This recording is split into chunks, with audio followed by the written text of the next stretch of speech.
আসসালামু আলাইকুম। সবাই কেমন আছেন? আলহামদুলিল্লাহ। আল্লাহর রহমতে আমরা সবাই সুস্থ আছি, ভালো আছি।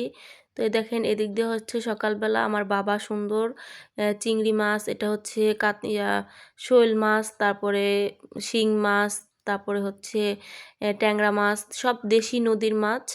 তো সকালবেলা বাজার দিয়ে গেল। তো এদিক দিয়ে হচ্ছে মাছগুলা সুন্দর করে কাটাকুটি করলাম। তারপরে যে একটা লাউ দিয়ে গেছে, যেহেতু চিংড়ি মাছ আছে, শৈল মাছ আছে, শৈল মাছ দিয়ে কিন্তু লাউ দিয়ে খেতে অসাধারণ লাগে। তো আম্মু বলতেছিল লাউটা যখন আজকে আনা হয়েছে আর লাউটা এত সুন্দর কচি ছিল, তো এই আম্মু সুন্দর মতো পেঁয়াজ দিয়ে দিল। পেঁয়াজগুলো একটু ভাজা হলে তারপরে দিক দিয়ে তোমার গিয়ে যে মশলাগুলো আছে, হলুদের গুঁড়া, এখানে কিছু হলুদের গুঁড়া দিয়ে দিল। তারপরে হইতেছে দিবে মরিচের গুঁড়া। এদিক দিয়ে পরিমাণ মতো তোমরা মরিচের গুঁড়া দিয়ে নিবা। কে কে শৈল মাছ দিয়ে লাউ দিয়ে খেতে পছন্দ করো অবশ্যই কিন্তু কমেন্টে জানাবা। তোমরা কিন্তু কেউ কমেন্টই করতে চাও না। এদিক দিয়ে হচ্ছে লবণ দিয়ে দিল স্বাদ পরিমাণ মতো।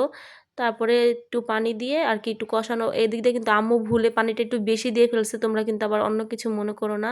এদিকে মশলাটাও কষানো হবে, সাথে সাথে মাছটাও। তো সুন্দর মতো মশলাটা হয়ে আসলে তারপরে একটু মাছটা দিয়ে দিল। আর মাছটা কিন্তু আব্বু জানে যে কাটতে কষ্ট হবে বাসায়, এজন্য কিন্তু কেটে নিয়ে আসছিল। ভিডিওতে দেখা যাইতেছে কিন্তু ছোট, কিন্তু মাছটা কিন্তু অনেক বড় ছিল। যাই হোক, এদিক দিয়ে মাছটা হইতে থাক। মাছটা কষানো হয়ে এলে দিয়ে দিবে ধুয়ে রাখা লাউগুলো।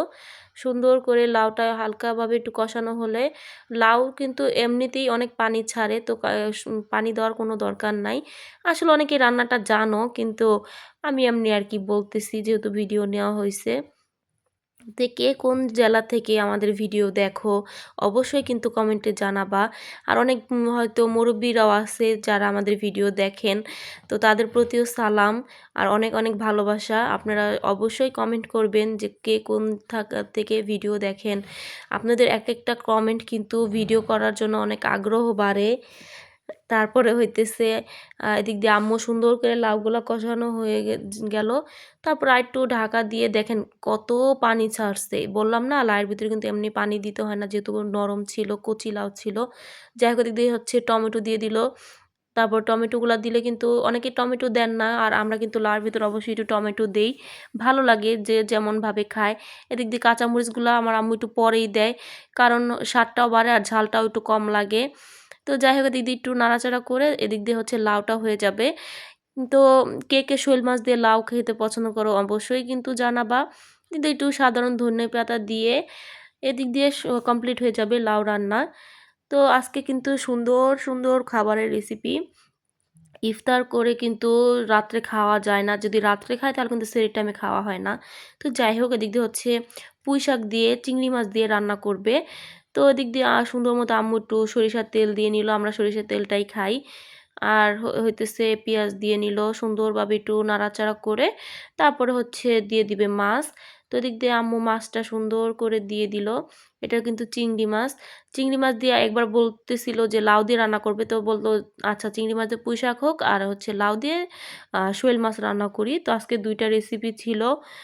তো কে কেমনভাবে আমাদের ভিডিওগুলো দেখো, কার কেমন লাগে একটু কমেন্ট করে প্লিজ জানাবা। আর অবশ্যই একটু সাবস্ক্রাইব করে দিবা, কারণ অনেক শখের বশে আমার আম্মু এই ভিডিওগুলো করে, তার ভালো লাগে। তো অনেক সময় দেখা যায় আমি ভয়েস দিই, অনেক সময় আম্মু দেয়। তো অবশ্যই কিন্তু একটু কমেন্ট করবা, তাহলে কি হয়তো আগ্রহগুলা বাড়ে। তো দিক দিয়ে হলুদ গুঁড়া, মরিচের গুঁড়া, লবণ দিয়ে নিল। তো তারপর একটুখানি পানি দিয়ে সুন্দর করে মাছগুলা কষায় তারপর হচ্ছে শাক দিয়ে দিবে, পুঁই শাক। আর পুঁই শাকগুলা এত সুন্দর তাজা ছিল বলার মতো না। আসলে এটা তো একটু গ্রাম অঞ্চলের দিকে, তো এখানে কিন্তু অনেক সুন্দর সুন্দর টাটকা টাটকা শাক সবজি পাওয়া যায়। ঢাকায় হয় কি এর নিতে নিতে অনেকটা নরম বা নষ্ট হয়ে যায়, কিন্তু এখানে কিন্তু তা না, সব কিছু গাছের টাটকা জিনিস। তো এদিক দিয়ে সুন্দর মতো এই যে পুঁইশাক দিয়ে লাউ দিয়ে যে কষায় রাখছিল ওটার ভিতরে পুঁইশাক দিয়ে দিল। এদিক দিয়ে একটুখানি নাড়াচাড়া করলেই কিন্তু দেখো কতটা কমে গেল, তাই না? আসলে বাসায় কিন্তু আমরা দুজন, আমার আম্মু আর আমি। তো এদিক দিয়ে সুন্দর মতো লাউটা রান্না লাউ তো রান্না শেষ। এদিক দিয়ে হচ্ছে চিংড়ি মাছ দিয়ে পুঁইশাকও রান্না কিন্তু একটু পরে হয়ে যাবে। তো দেখেন কত পানি ছাড়ছে।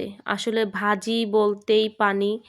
যদি হয় টাটকা তাহলে কিন্তু অবশ্যই ছাড়ে। আর যদি হয়তো এখানে কিন্তু লাল মরিচ আর হচ্ছে সবুজ মরিচ দিয়ে দিল। আমার আম্মু সবসময় এইভাবেই রান্না করে, লালটা আর সবুজটা তার থাকবেই। তো সবাই সুস্থ থাকবেন, ভালো থাকবেন। আসসালামু আলাইকুম। আমাদের জন্য সবাই দোয়া করবেন। আল্লাহ হাফিজ।